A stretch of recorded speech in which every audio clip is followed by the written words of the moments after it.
नमस्कार। आज हम देख रहे हैं 17 जुलाई 2025 को मुंगेर में क्या कुछ खास हुआ। हमारे पास देखिए कई तरह की जानकारी है, अखबारों से भी और सोशल मीडिया से भी कुछ अपडेट्स हैं। हाँ, तो कोशिश यही रहेगी कि इन सब स्रोतों से जो मुख्य बातें हैं उन्हें निकालें। बिल्कुल।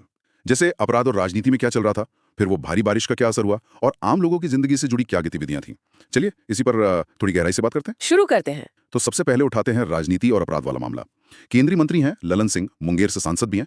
उनका एक बयान आया जिससे थोड़ी आप कह सकते हैं हलचल मच गई। हाँ, उन्होंने बिहार में जो अपराध बढ़ रहा है उसे आपसी रंजिश जैसा कुछ बता दिया। और इतना ही नहीं, पटना में कैदी था चंदन मिश्रा, उसे गोली मारी गई। उस घटना को भी उन्होंने कोई बहुत बड़ी बात नहीं माना। बिल्कुल। और इसी पर फिर आरजेडी नेता तेजस्वी यादव ने भी उनको घेरा। वो सावन के महीने में किसी कथित मटन पार्टी का जिक्र कर रहे थे और उसी को लेकर ललन सिंह पर निशाना साधा। अच्छा। तो ये देखिए, एक तरफ तो ये राजनीतिक बयानबाजी चल रही है अपराध पर, हाँ। और दूसरी तरफ असलियत में क्या हो रहा है।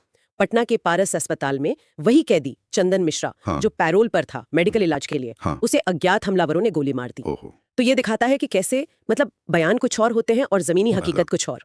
और हाँ, ये हम साफ कर दें कि हम सिर्फ वो बता रहे हैं जो खबरों में है। सही बात है। अच्छा, अपराध की बात चली है तो एक और खबर है। उत्तर प्रदेश में वाराणसी में पुलिस ने एक गिरोह पकड़ा। अच्छा। हाँ, ये लोग राज्यों के बीच हथियारों की तस्करी करते थे और इसके तार सीधे मुंगेर से जुड़े पाए गए। ओ, मुंगेर से? हाँ, जो लोग पकड़े गए उनमें एक मुंगेर का रहने वाला भी था और उनके पास से काफी अवैध हथियार भी मिले हैं। देखिए, मुंगेर का नाम अवैध हथियारों के मामले में पहले भी सुनने में आता रहा है। तो ये घटना फिर से यही दिखाती है कि ये जो क्रिमिनल नेटवर्क्स हैं ये कैसे एक राज्य तक सीमित नहीं है। सही कहा। ये तो मतलब राज्यों के आर पार फैले हुए हैं। बिल्कुल। और ये सोचने वाली बात है कि जब स्थानीय मुद्दे या राजनीति इस तरह की बयानबाजियों में उलझी है तो ये बड़े अपराध कैसे फल फूल रहे हैं।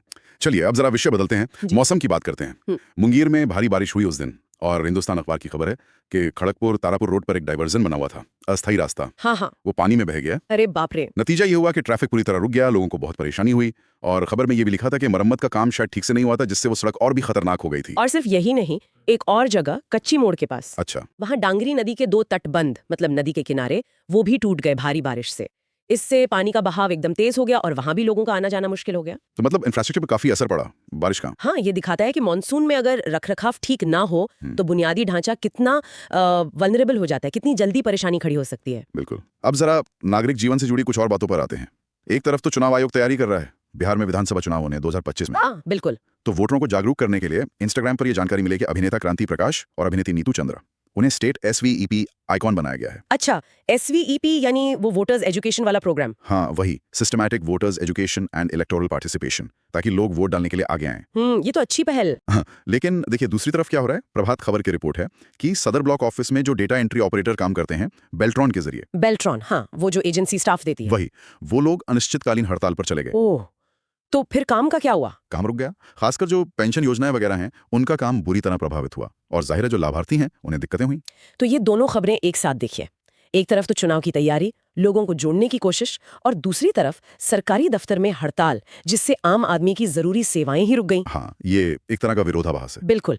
दिखाता है कि सिस्टम के अलग अलग हिस्से कैसे कभी कभी एक दूसरे से तालमेल नहीं बिठा पाते और असर सीधा जनता पर पड़ता है। और मौसम का हाल संक्षेप में बता दें तो 17 जुलाई को मुंगेर में मध्यम बारिश हुई थी।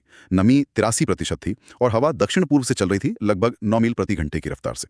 तो कुल मिलाकर देखें 17 जुलाई का दिन मुंगेर के लिए काफी मिला जुला रहा। सियासी बयानबाजी भी हुई, असली अपराध भी सामने आए। हाँ, बारिश ने भी अपना असर दिखाया और नागरिक जीवन में भी उथल पुथल रही। चुनाव की तैयारी और हड़ताल। सही। और जब इन सारी अलग अलग कड़ियों को जोड़कर देखते हैं ना, तो एक सवाल मन में आता है, क्या ये सब चीजें मतलब वो खराब सड़कें, रुकी हुई पेंशन, नेताओं के बयान और बढ़ता हुआ अपराध, क्या ये सब वाकई अलग अलग हैं? या फिर ये सब कहीं ना कहीं प्रशासन की जो प्राथमिकताएं हैं, जो उसकी काम करने की क्षमता है, शायद उसी पर सवाल उठा रही हैं? और जिसका सीधा असर मुंगेर के आम नागरिक की रोजमर्रा की जिंदगी और उसकी सुरक्षा पर पड़ रहा है। बिल्कुल, इस पर सोचना जरूरी है।